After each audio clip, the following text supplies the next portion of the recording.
and it's very kind of scary and sad, but exciting at the same time, but just more so sad because I don't get to let him come out when he wants to come out.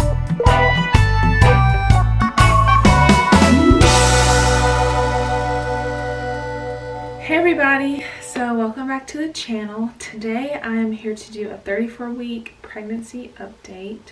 I know it's been a while. I think the last one I did was 30 weeks and a lot has happened since then. So before I get started, I am going to just let you guys know where I'm at so far with my pregnancy. I am 34 weeks and 4 days exactly.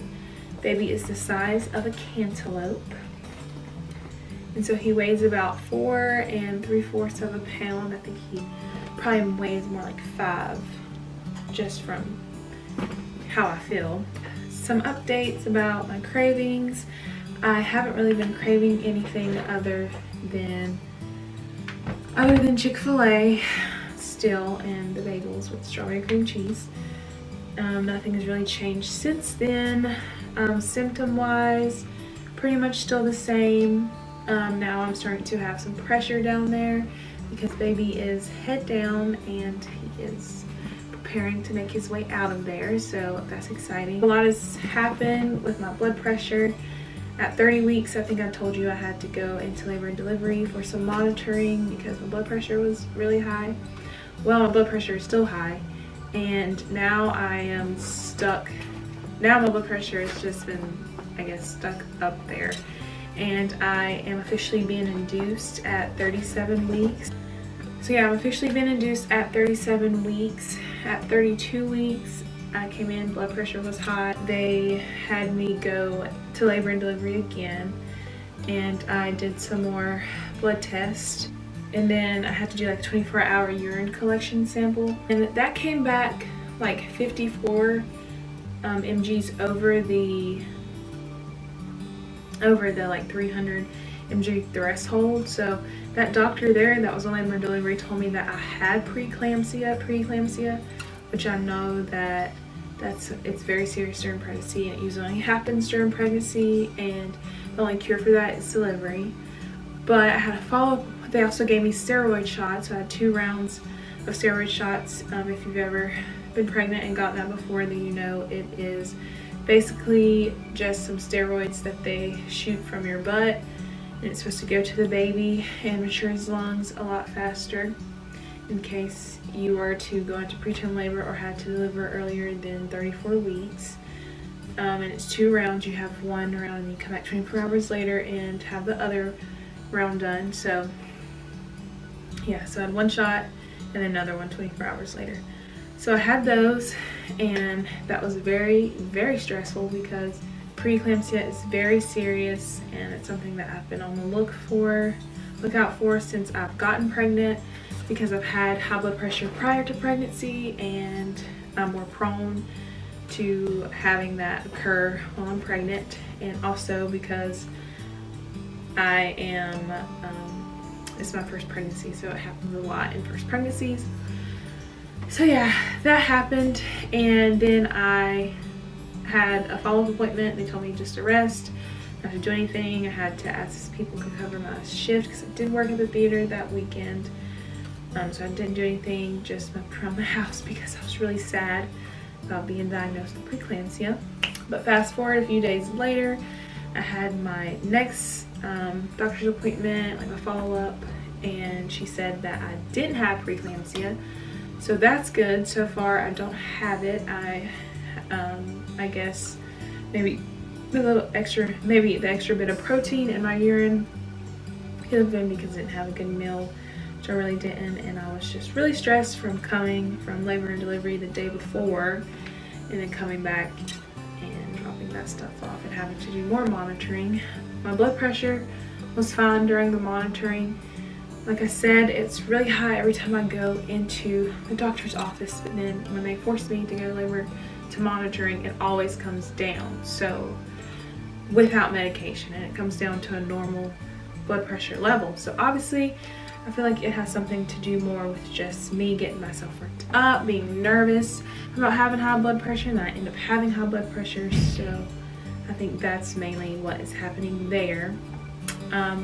So yeah, that appointment went fine. They told me that I have to come to weekly appointments now, where I have an ultrasound and also a meet with a provider, check my blood pressure, check my urine, see if there's any protein in it, and just to monitor how the uterus is growing and its heartbeat.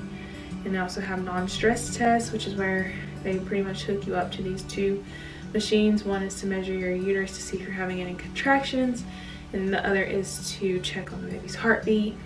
And they're just looking for, every time he moves, see if his heartbeat goes up and then comes back down.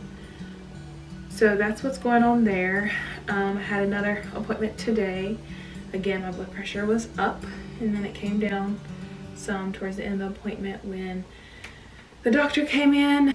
Again, I had my non-stress test. That went fine and perfect and dandy. So I have an ultrasound. Baby was breathing. He was doing everything that he was supposed to be doing, and he is head down, so that's good. I have officially been giving an induction date, and it is April 16th, so like 2 weeks away. And it's very kind of scary and sad, but exciting at the same time, but just more so sad because I don't get to let him come out when he wants to come out, and I have to be induced due to medical reasons. So I'm hoping that since he's head down, we'll be able to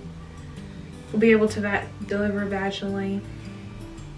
But so far he's been really good in there. He's been moving around, very active.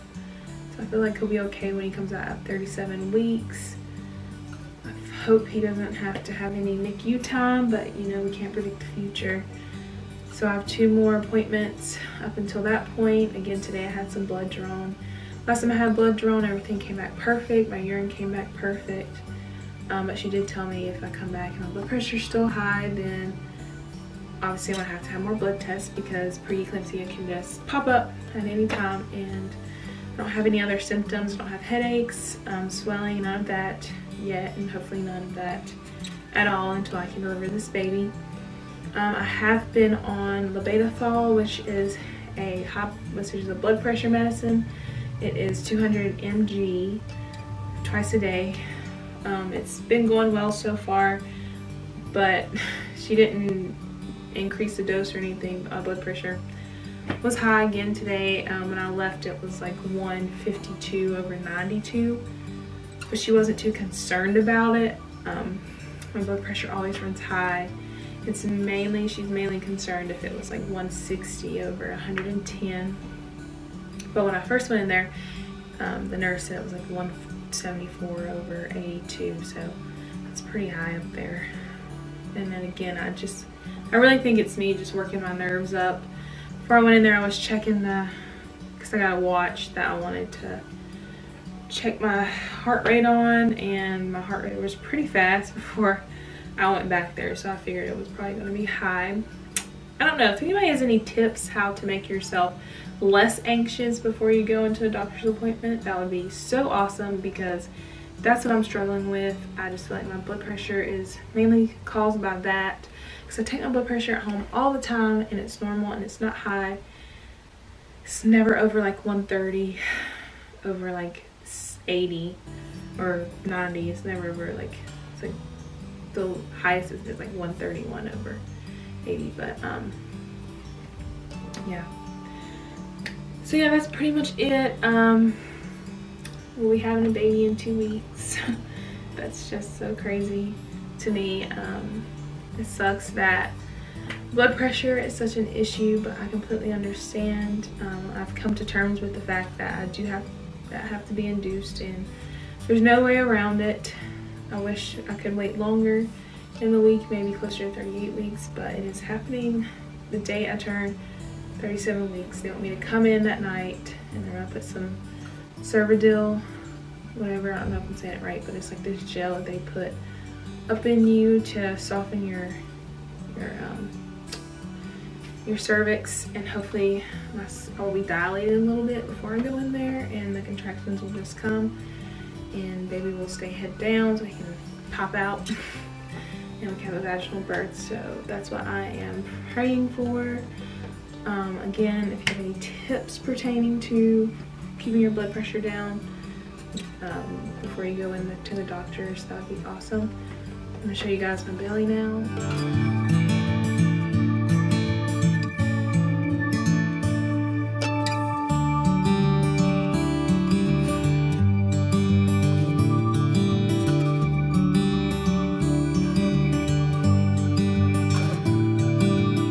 Basically it. Thank you guys so much for watching. Stay tuned. I guess I'll do like another 1 or maybe 2 of these pregnancy updates, since I don't need to go all the way to 40 weeks. Everybody says that baby is fine, is going to be fine at 37 weeks, so I'm just praying that he will be and that everything will go smooth. Again, if anybody's dealt with high blood pressure or anything like that during pregnancy, I would love to hear your stories. You just leave a comment below, and I hope you guys will subscribe, stay tuned, and yeah, we look forward to sharing our journey with you as we bring our little guy into the world. And yeah, thanks so much for watching. Bye.